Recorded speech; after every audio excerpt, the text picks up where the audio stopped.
لەوەتەی ئەم عێراقە دروست بووە هیچ وەختێک لە سە ساڵی ڕابردوودا نەیهێشتووە کوردستان گەشە بکات لە هیچ ڕوویەکەوە پیشەسازی کشت و کاڵ لە هیچ ڕوویەکەوە. بەڵام کابینەی نۆهەمی حکوومەتی هەرێمی کوردستان توانی زۆر ئازایەنە لە ماوەی 5 ساڵدا ژێرخانی ئابووری کوردستان ببوژێنێتەوە و گەشەی پێ بکە هەم لە بواری کشت و کاڵ لە بواری پیشەسازی لە بواری ڕێگە و بان. ڕۆژانە ئێمە ئەو پرۆژانە دەبینین کە سەرۆکوەزیران دەیان کاتەوە یاخود بەردی بناغیان بۆ دانێ. یەکێ لەو پرۆژە گرنگانە یاخوێ لەو لایەنە گرنگانە لایەنی گەشت و گوزارە. ئێمە ئەمانەوێ ئەم شەو لەسەر ئەو بابەتەیان لەگەڵ میوانەکەمان پرسی زیاتر و قسەی زیاتر بکەین بزانین گەشت و گوزار بۆچی گرنگە. میوانەکەمان زۆر بەڕێز دکتۆر محەممەد شکری سەرۆکی دەستەی وەبەرهێنانی هەرێمی کوردستان ڕاستەوخۆ لا ستۆدیۆ ژووری هەواڵ لە لامان میوانەکە دکتۆر زۆر بەخێر بێن سپاس بۆ بەشداریکردن لەگەڵتان سوپاستانەکەین. منەمەوێ بزانم سەرەتا بەو پرسیارە دەست پێ بکەن گرنگیدان بە بوژانەوە و بەهێزکردنی کەرتی گەشت و گوزار چ واتایەکی بۆ داهاتووی کوردستان هەیە؟ سپاس دەکەم حاکم گیان. طبعا کەرتی گەشت و گوزارێکێکە لەو کەرتە گرنگانەی کە حکوومەتی هەرێمی کوردستان هەر لە کارنامەی حکوومەتی هەرێمی کوردستان کە جەنابی سەرۆک وەزیران لە پەرلەمان عەرزی کردوم دەنگی لەسەر درا تا ئەمڕۆژ یەکێکە لە سێ سکتەرە گرنگانەی حکوومەتی هەرێمی کوردستان گرنگی پێدەدا. طبعا ڕؤیای جەنابی سەرۆک وەزیران دەمەوێت تەفسیر کە مندێک لەسەر بابەتی گەشت و گوزار. ئەو جەنابیان دەڵێ دەبی ژێرخانی ئابووری ڕێگاکان و ئەو شوێنانەی کە پێویستن بۆ گەشت و گوزار سەرەتا دروست بکرێن تا بتوانین دام و دەستگای گەشتیاری متەکامل لە هەرێمی کوردستان دروست بکرێ بتوانرێ گەشت و گوزار تەمویلی پرۆژەکانی تریش بکە شوێنەکانی تر بکە. گەشت و گوزارێکی باشمان هەبێ تەندروستیەکی باشمان دەبێت لە کوردستان بەست مؤسساتی تەندروستیە چونکە تەواوکەرێکترن قوتابخانەی باش و زانکۆی باش دواتر لەگەڵی دروست دەبن سیناعی باش دروست دەبێ پرۆژەی زیاتر لە هەرێمی کوردستان دروست دەبێ تەمویلی پرۆژەکانی تری پێ دەکرێتە لەبەرەوەی ئەو وڵاتانەی کە پشت کە گەشت و گوزاریان گرنگی پێداوە هەم خەڵک ڕۆیان تێدەکا بۆ سیاحەت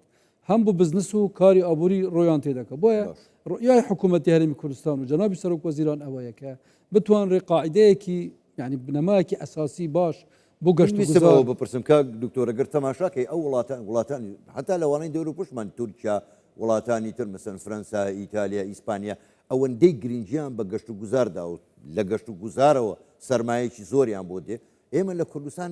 دەیان شوێن سەدان شوێنی جوانمان هەیە دەتوانین بیکەینە یەکەم داهات یەکەم پرۆژەی داهات بۆ هەرێمی کوردستان. ئێمە کوردستان ئەوەی کە جیایە لەگەڵ هەموو وڵاتانەی باست کردوون یەکەم شت یەکەم جا لە کوردستان دەست پێکراوە ئینسانی نیاندرتال لە کوردستان گەڕاوەتەوە قەڵاتی هەورێ قەڵاتێکە لە دنیا 8,000 ساڵە امتدادی لە 8,000 ساڵ ژیانی بەردەوامدا یەکەم ناوچەیە کە زیراعەتی تێدا کراوە ینی کەواتە ئێمە مقاوماتی گەشت و گوزار لە هەرێمی کوردستان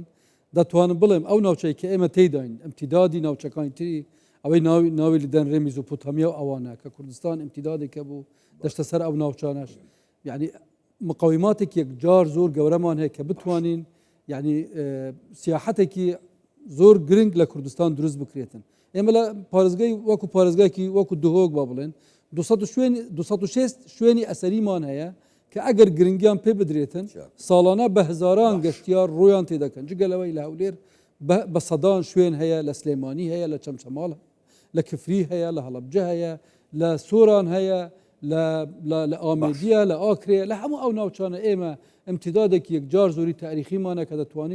دەتوانین زۆر بە باشی سوودی لیار بگرین جگەلەوەش ئێمە طبعا لە ڕووی جەمالیەتەوە لە ڕووی هەبوونی کوردستان دەستکاری نەکراوە هەتاکو ئێستا خامە هیچ نەشێوێنراوە وەکو هەندێ وڵاتی تر بەڵام کاک دکتۆر من ویستم ئەوە پرسم یانی جگە لە حکوومەت ڕۆڵی کەرتی تایبەت لە بژانەوەی گەشت و گوزار چییە ئەوان ڕۆلیان کەرتی تایبەت جەنابی سەرۆک وەزیران ئەمڕۆژ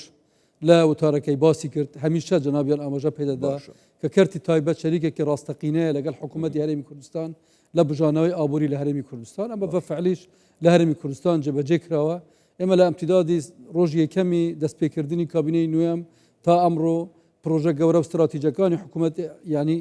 بەرهێنانی کەرتی تایبەت لەوە بەرهێنان ئێمە 733 پرۆژەی نوێ لە کوردستان دروست بووە کە پرۆژەی گەورن بەشێکی زۆریان پرۆژەی گەشتیارین کە دەبینی مەسەلەن شوێنی نوێی گەشتیاری ئەو پرۆژانەی کە ئێستا تەنفیز دەکرێن لە هەر ڕۆیەکەوە هەبیتن کەرتی تایبەت جێبەجێ دەکە بەڵام بە تەوجیهی حکوومەت و بە کۆنتترۆلی حکوومەت بۆیە ئێستا کەرتی تایبەت لە هەرێمی کوردستان بە ئاراستەیەک دەڕواتن کە شەریکێکی ڕاستەقینەیە لە کەیسی ئابووری لە هەرێمی کوردستان لە دروستکردنی دەرفەتەکانی کارکردن لە دروستکردنی ئابوووریەکی متەنەوع لە هەرێمی کوردستان بەشدارێکی فعلیە و حکوومەتی هەرێمی کوردستان دەیەوێت زیاتر کاریگەریەکانی کەرتی تایبەت لەسەر ئابووری تاکو دەرفەتی زیاتری کارکردن بە خەڵک بدرێتن کاک دکتۆر پرۆژەی زۆر گەورە لە هەولێر و لە دهۆک و لە زاخۆ و لە سۆران و ئەمانە ئەنجام درا و بەردەوامیشە ڕەنگە پرسیارێک بێتە پێشەوە ئێمە لە دەڤەری سلێمانی لە دوکان کە یەکێکە لە ناوچە گەشتیاریە هەر جوان و گرنگەکان بەڵام بەداخەوە ئەوەی کە لەوێ هەیە بەڕاستی هەڕەمەچی ینی پرۆژەیەکی گەشتیاری نییە ئێوە وەکو وەبەرهێنان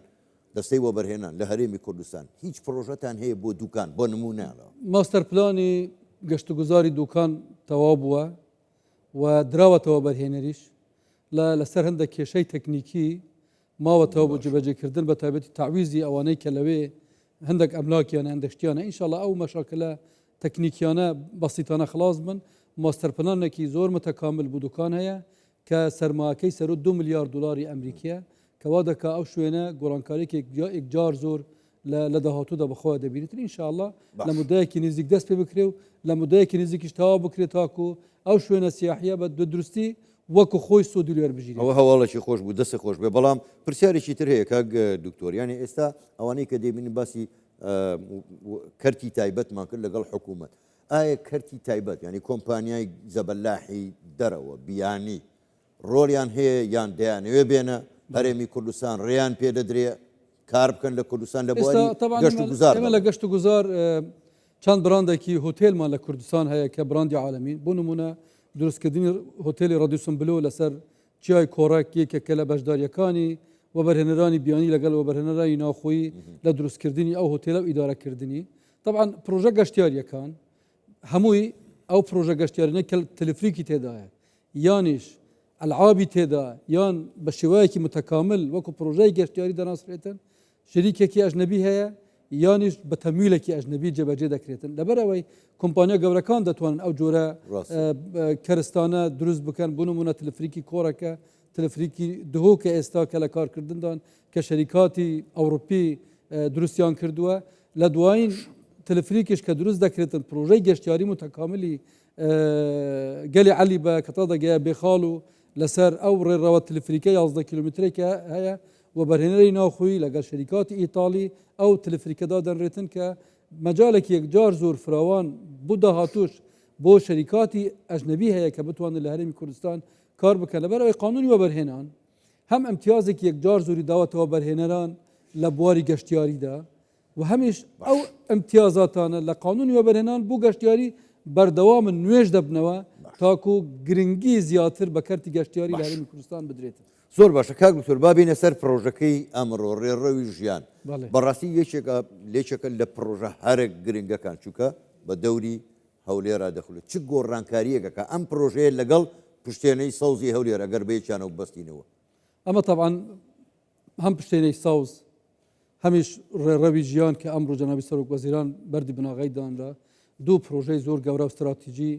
حکوومەتی هەرێمی کوردستان لە هەولێر کە تەمامەن شێرازە و شێوازی ژیان لە هەولێر گۆڕانکاری بەسەردا دێتن طبعا پشتێنەی ساوز جگەلەوەی کە